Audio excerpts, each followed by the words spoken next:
asked the pink hair woman speaking for the first time. She was the head of Haruno clan. Naruto, what is this about the demon brat? Said the pink hair. First of all, you are breaking the law of Sandaime. Even if he is dead, the law is still there. Call him demon one more time and I'll kill you myself. Second, it's look like Sandaime told him about his heritage. His heritage? What do you mean? Asked Hiashi. Isn't he an orphan? Then how should Sandaime know about his parents? Asked Inuzuka. Well, the truth is me, Tsunade and Sandaime knew the heritage for him. Actually, I'm his godfather, and if you ask why we keep it as secret, it's because of his father's demand. And when I finish telling you his heritage, then you'll know exactly that how wrong we were about him in this village. What do you mean? Seriously, it's a surprise that you being godfather, but I want to hear about the heritage. Said Aburame head. Well, be ready for the hell to explode. He is the son of Yondaime Hokage Namikaze Minato. As you know, he had so many enemies, so he asked us to keep his son's family information secret to save him from Yondaime's enemies until the son be Chunin level or 16 years old. Now everybody here know about Naruto's fight with Orochimaru, and I think that fight was more than a simple Chunin level fight. So by Yondaime's request, Sandaime told him about his heritage as his last mission before dead. But we didn't know that Yondaime had wife, answered Aburame head. Actually he had. As you all know, I was the closest friend to him. He had wife and her name was Uzumaki Kushina. The girl was from Whirlpool country and was the head of Uzumaki clan that was killed in a war there and had run away to Konoha. I knew that she was pregnant in time of Kyuubi's attack, but Sandaime told me that she and her son was dead because of a pregnancy complication. I think he had done it because Sandaime wanted no favoritism for Naruto. Said Hiashi deep in thought. Well, I'm happy for Hinata or Hanabi. I can go for my promise to Minato. And one of my girls will marry him. I need to speak with the boy. But I think I should give him time to be relaxed. He has so much things to think and analyze for now. So now that we know he is the last member of two big clans, should we give him his heritage position, and position in council as two clan heads? With the clan mansion of Yondaime? And all bank account of him? Asked Nara with interest in his voice. Shikamaru told me a lot about him. Having him in council can change the damn balance we have for benefit of Shinobi part. Thought Nara head member, and he continued about it for strategic benefits of Naruto being a council member with 2 votes for his 2 heritages. What are you speaking about? We should not let that demon brat has this much power, and as you know we can't let him have the OPORTUNITY to use clan RESORECTIONACT. We can't let the demon have demon children. It will down for KONAHA. Chirped Haruno. Damn bitch. I'll kill you. And with that Jiraiya run to the woman with a mini Rasengan in hand, but he was stopped midway by Hiashi. She is not worth it, Jiraiya-sama. But I think because of breaking the Sandaime's law after you said her we should. Ask Ibiki to pay attention to this problem.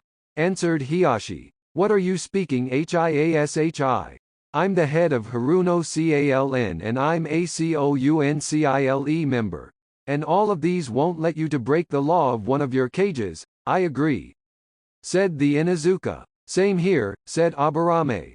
Menduk's woman. Agreed Nara. Anbu, take her to Ibiki.